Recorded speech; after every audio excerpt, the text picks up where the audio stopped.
Assalamualaikum warahmatullahi wabarakatuh, saudara sekalian. Lagi sekali kita bertemu dalam majlis ilmu pada malam ini untuk sebenarnya saya tak mau cerita pasal COVID langsung sebab dah ramai sangat yang keluar, tetapi bila saya tengok figure tu tak mau turun-turun, bahkan ada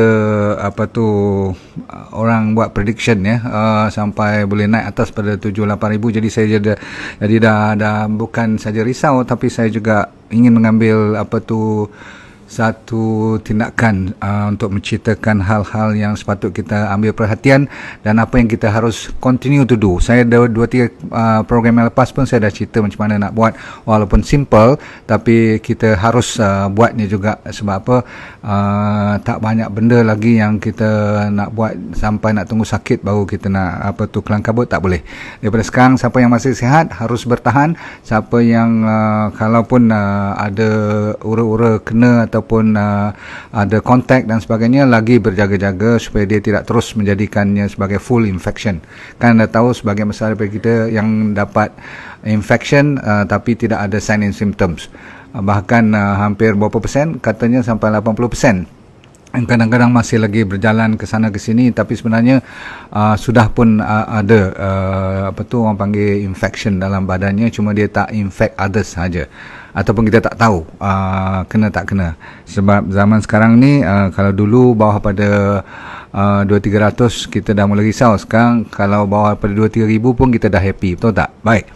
Jadi yang penting ialah ramai orang tanya saya, doktor, macam mana nak bezakan antara cold, sesama, dan satu lagi flu yang betul-betul semua disebabkan virus juga.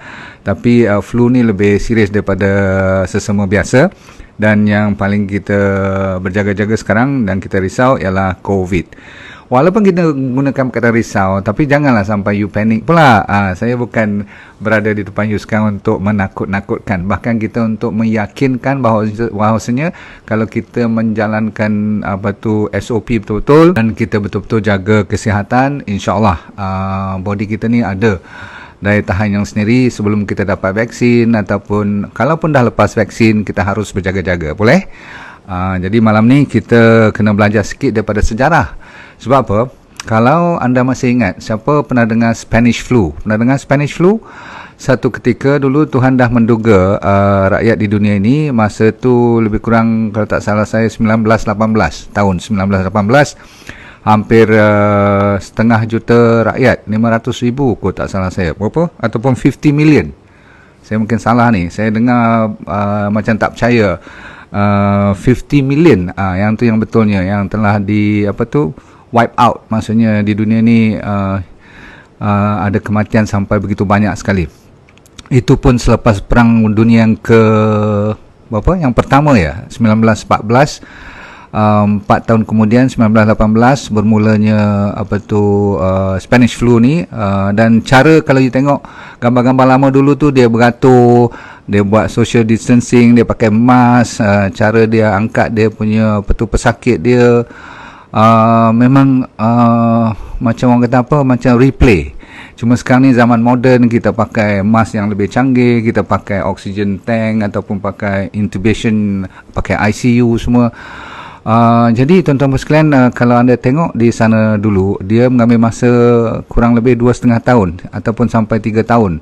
Dia punya wave tu kan, dia pun ada wave macam kita juga. Wave pertama, wave kedua, wave ketiga. So kalau kita belajar daripada sejarah, mungkin kita lebih berhati-hati supaya kita tidak mengulanginya. Namun di Malaysia nampak gaya kita harus buat sesuatu yang drastik. Jadi kita kenali dulu apa itu cold dan flu, supaya kita tidak salah sangka nanti nak campur aduk dengan COVID. Namun dia punya overlapping tu dahsyat sangat. Tak ada overlapping. Setengah orang, saya bagi contoh, kalau common cold dia selalunya sesama, you bersin, you ada hingus, ataupun kadang-kadang demam pun demam sikit-sikit kan, tak ada yang sampai susah. Lebih pada 2 hari MC, 3 hari MC tu, kalau kat Malaysia ni dah balik kerja, betul tak? Dan selalunya you ambil ubat seperti ubat antihistamin sikit, ataupun you ambil kalau demam ringan-ringan you ambil Panadol saja dah baik, betul tak? Boleh ambil ubat kat farmasi je. Tu selalunya cold lebih kurang macam tu. So kalau 2-3 hari you rasa macam dah hilang sikit, lega-lega semua tu, you tak perlu risau. Tapi bila datang confusionnya bila datang flu ni. Sebab apa? Bila flu ni tadi kalau cold pun kadang-kadang dapat juga sakit tekak kan, dan dia juga ada batuk-batuk juga. Tapi you boleh tahu sendiri keringanan ataupun dari sehari ke sehari you lebih improve.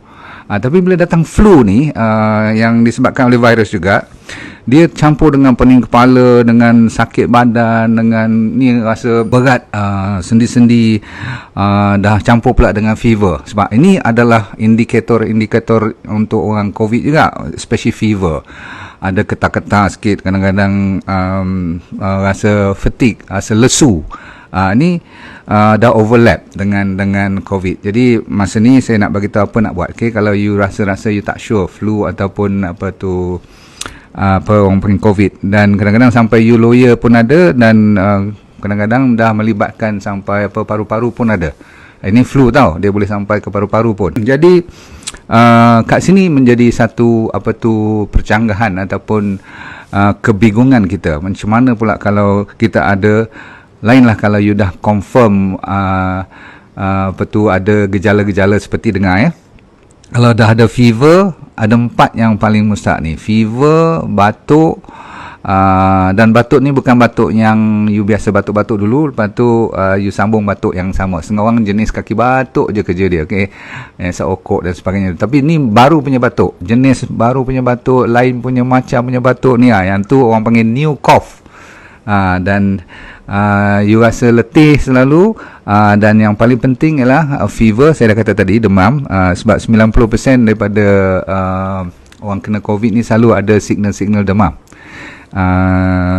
Walaupun zaman-zaman yang COVID baru ni ada pula COVID yang jenis orang panggil new variant ni pun tak demam pun boleh confirm, betul? Kadang-kadang tak ada simptom apa pun you boleh positif, betul tak? Jadi malam ni kita cerita yang paling kita risau. Kalau you mendapat gejala tu you tak sure. Yang paling dahsyat ialah kalau you ada pernafasan punya masalah. Selalu saya kata kalau ada pernafasan punya masalah, tak kira lah kalau dia akhir-akhirnya cuma flu saja ataupun sesama biasa pun boleh sesak nafas tengah orang kan.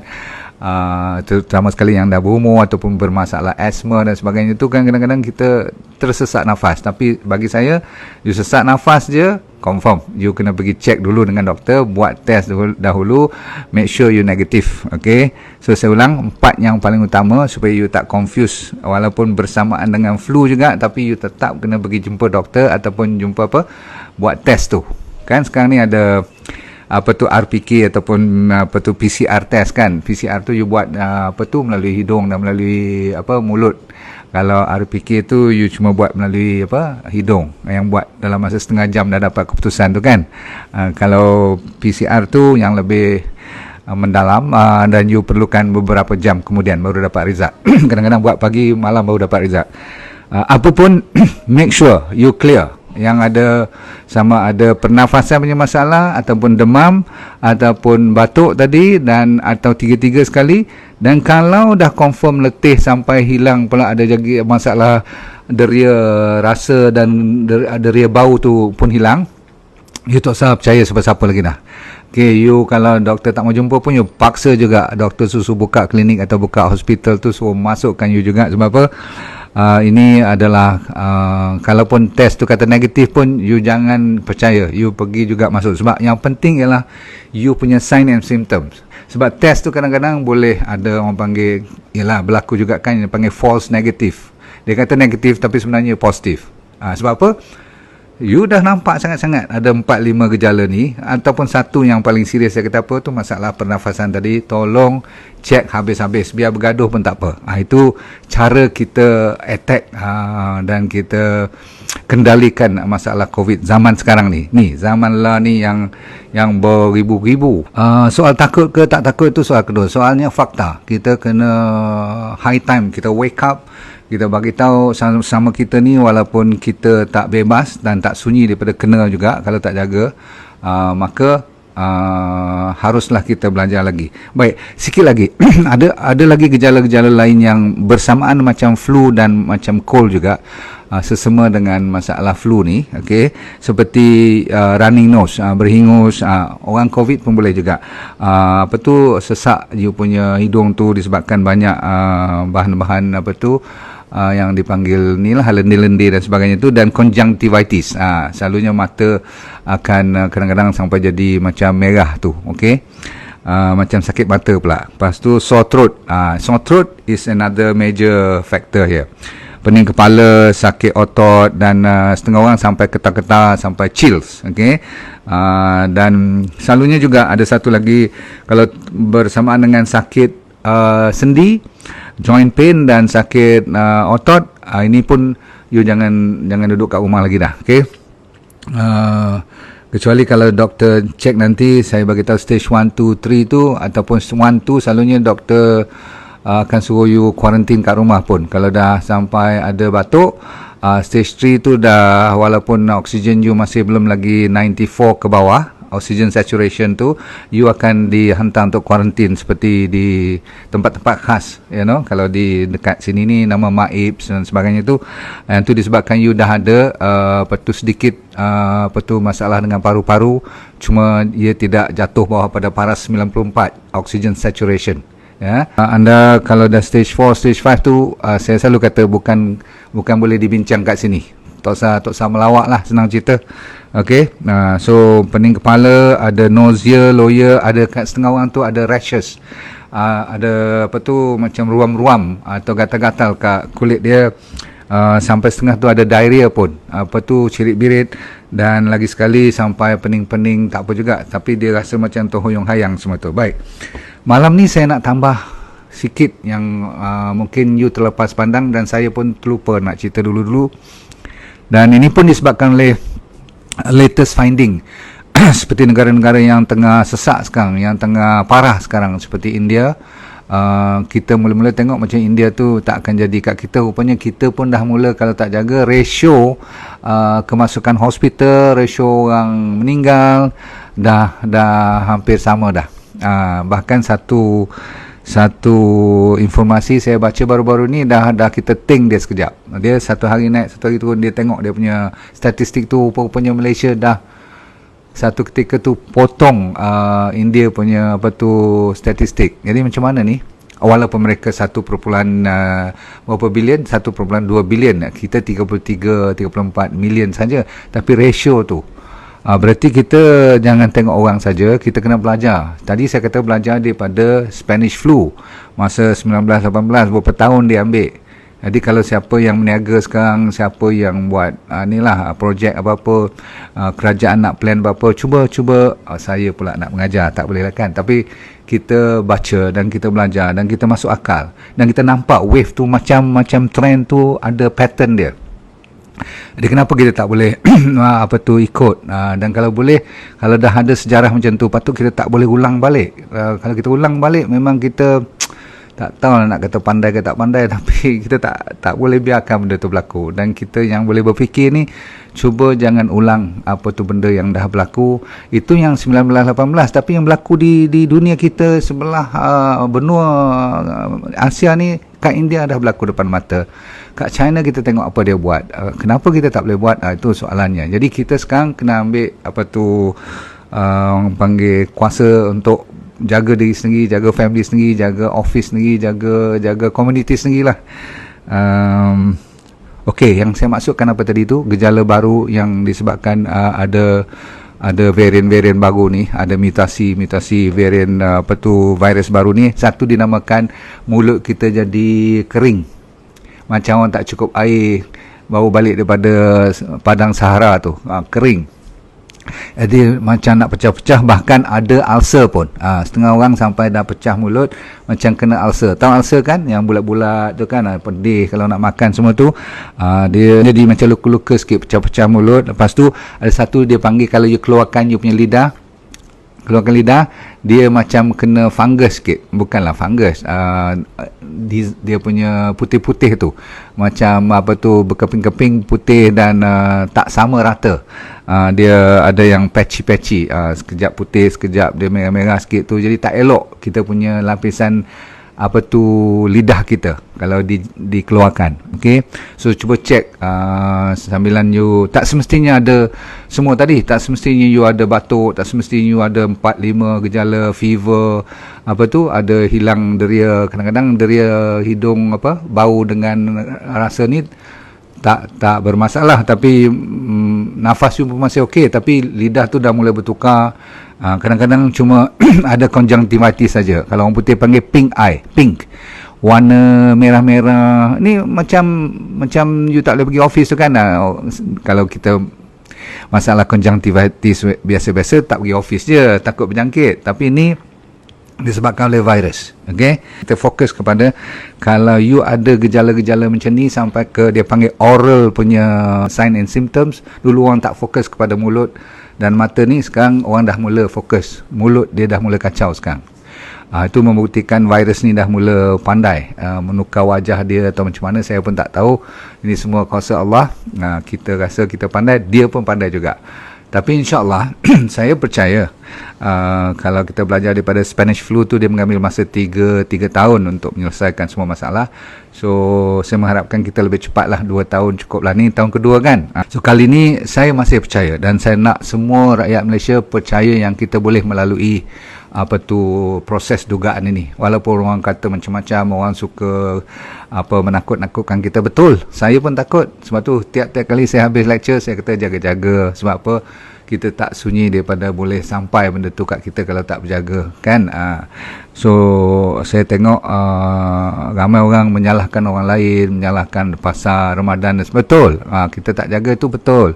Tapi kalau kita sambung menyalahkan orang sampai besok ke sampai tahun depan pun tak selesai. Yang penting hari ni kita dah tahu kita buat kesalahan, kita buat kesilapan, kita malas nak belajar daripada kesilapan tu. Tapi yang dengar lecture saya ni, bersamalah kita menjaga kerajaan kita. Maksudnya kita ni, rumah kita tu macam kerajaan kita, komuniti kita tu, masjid kita tu, surau kita tu macam kerajaan kita. Jadi kita kena selamatkan negara kita yang kecil-kecil ni, mini country kita sendiri.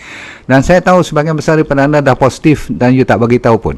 Yang ni kesalahan besar. Mungkin kita malu sebab kita yalah segan nak beritahu orang, takut orang sisihkan kita. No, tak ada masa untuk buat kerja-kerja macam tu. Bahkan you lebih bijak kalau you bagi tahu, dan orang patut hormat you. So saya bagi tahu pada anda sekalian, kalau siapa kena pun kat sini, bagi tahu. Sebab apa? Kalau you tak bagi tahu, seorang boleh bukan multiply by 20 orang, bukan boleh multiply 200 orang. Zaman sekarang ni lain dia punya spread tu, sebab kita dah terlepas. Jadi bila terlepas tu, saya rasa seorang ke 1000 ke seorang ke 2000. Maksudnya seorang kena boleh dah sampai 1000 orang dah, 2000 orang biasa. Sebab ada orang buat calculation boleh sampai macam tu. Jadi kalau dalam 1000 orang lagi yang kena tu, minimum yang akan meninggal berapa? At least 10 orang, betul tak? So macam mana kita nak orang kata menzalimi diri? Betul lah Tuhan kata, aku dah bagi engkau dia punya syarat wabak ni, jangan masuk dan jangan keluar. Tak juga, kita rasa kita pandai. Okey lah, tak apalah. Tak percaya, you tengoklah gambar-gambar masa kita dilepaskan dulu, masa kita pergi bazar tu, pergi supermarket, pergi belah barang, boy, punya dahsyat. Fikir-fikir balik, nak marah pun tak boleh. Sebab apa? Kat mana lagi nak pergi bila you rasa macam semua orang sihat, you lepas diri. Rupa-rupanya dalam lepas diri tu, antara 2 hari hingga 5 hari pertama, bila you dah positif, hari yang kelima kadang-kadang baru you batuk, hari ke-6 baru kadang-kadang you nampak macam sesak nafas, ataupun kadang-kadang dah dekat antara 2 hingga 14 hari kan dia katakan. Kadang-kadang dah 10 hari you kena, baru you nampak you punya simptom tu. Jadi ni antara 2 hari pertama bila dia dah mula hidup virus tu, masa tu dia dah very very efektif dan aktif untuk menjangkiti siapa yang berdekatan. Orang kata 6 kaki, bagi saya tak sakit 6 kaki. Kalau satu bilik je dah confirm. Sebab udara sekarang, dulu WHO tak percaya yang udara boleh menjadi pembawa. Dia ingatkan cuma orang bersin saja, orang bercakap saja, ataupun orang batuk saja, ataupun orang sapu tangan, mata semua kena touch kan, kat tangga, kat lift semua. Tapi sejak PKP kedua ni, mana kita peduli pasal lift, pasal tu semua sangat dah, betul tak? Kan? Saya minta you dan saya daripada dengar elok supaya jangan sampai kita terjebak Saya dah bagi tahu office saya pun kalau boleh kita test lah setiap yang mana tempat saya bekerja tu, saya test 2 kali sebulan pun tak apa, kita buat swab. Sebab kita tak nak bukan tak nak apa, kita tak nak yang you sendiri tak tahu yang you positif. Yang ni jadi masalah. Dan bila you dah positif, tolong bagi tahu cepat-cepat kat mana you pergi 14 hari lepas. Kalaupun you tak sure, ambil lah 16 hari pun tak apa. Kat mana you singgah, supermarket mana you pergi, bagi tahu. Ramai orang baru ni pergi semayang tarawih, pergi surau dan sebagainya. Dan saya tahu you segan nak cerita. Saya pun boleh rasa kalau saya positif pun aku diamlah, aku bagi baik diri aku dulu.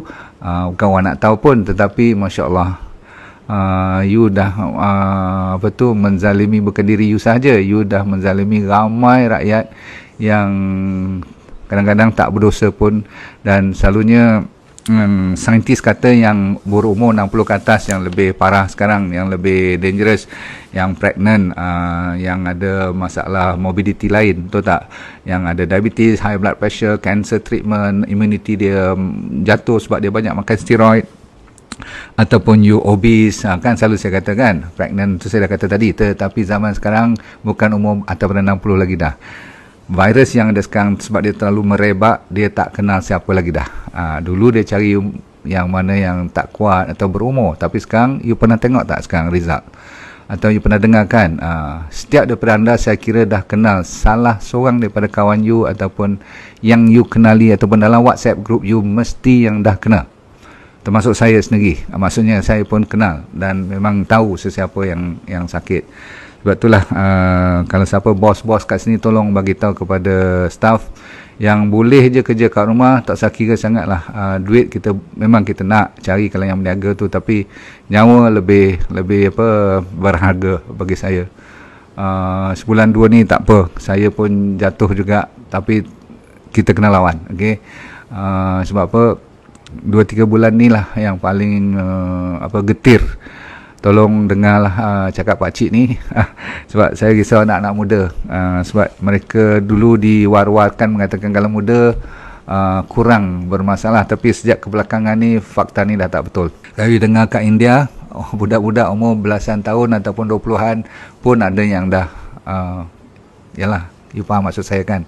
Sebab dia dah mula terlalu ramai. So jangan kita lepaskan peluang untuk belajar apa yang you kena buat. Selain daripada gejala ni ada, kena jumpa doktor, buat test semua tu, itu bahagian medical. Tapi kita yang masih berehat, masih menunggu untuk lepas PKP ni, tolong make sure jaga kesihatan dari sudut pemakanan.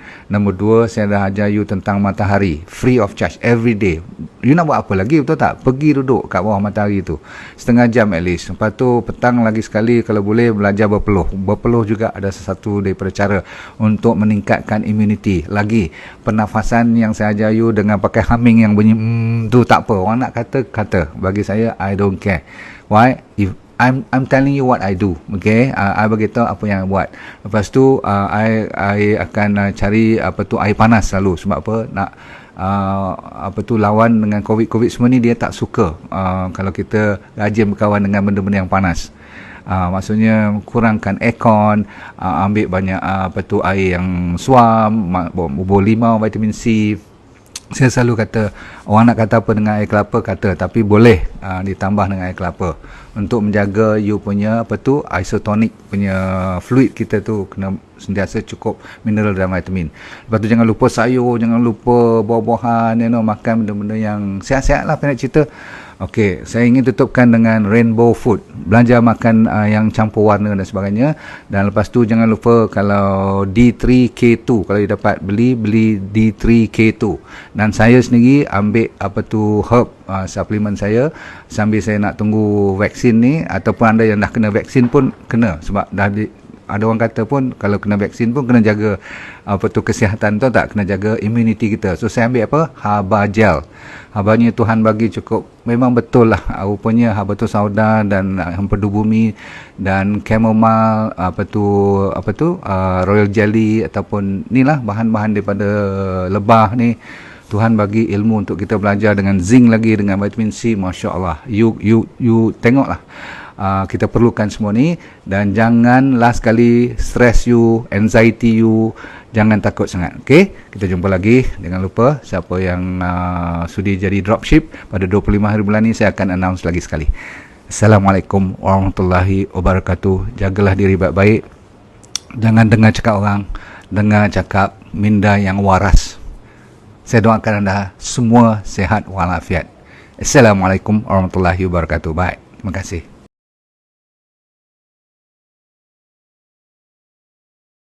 Assalamualaikum warahmatullahi wabarakatuh. Nama saya Dr. Nurdin Darus. Dulu pernah bekerja di Majlis Sukan Negara, Jabatan Psikiatri di University Hospital, dan lepas tu saya buat corporate program. Tapi Tuhan bagi rezeki kat saya untuk kena kanser pada 2001.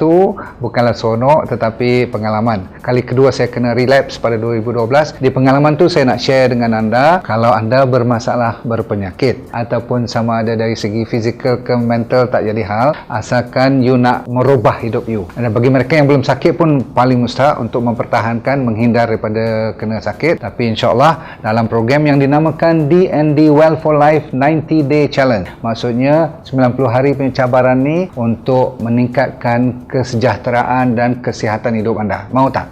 Okey, apa yang dia akan dapat dalam program tu, nanti kita akan ajar teknik-teknik macam mana nak menyelesaikan masalah penyakit dulu secara alami. Kita fokus kepada penyakit yang serius dulu, kanser lah, diabetes, high blood pressure, kolesterol, jantung, untuk autoimun terutama sekali, arthritis, gout, masalah hormon dan sebagainya. Yang penting ialah kalau anda bermasalah emosi pun boleh kita tolong bantu. Yang penting sekali ialah teknik tu. Kita kena bagi kat you dalam masa 90 hari ni, seminggu demi seminggu, saya semacam coach you, iaitu teknik macam 7 day living, teknik 7 prinsip macam mana orang boleh sihat walafiat sepanjang hayat. Kita kena belajar orang Okinawa daripada Jepun, apa yang dimaksudkan dengan ikigai. Saya akan ajar juga macam mana nak cari hala tujuan hidup. Ramai orang stres sangat sekarang ni, dan kita sediakan doktor-doktor juga untuk bersama bantu you supaya kita semua boleh sama membantu menjadi sihat walafiat, merubah daripada sekarang kepada benda-benda ataupun ilmu yang baru untuk menyihatkan body secara mental dan fizikal. Okey.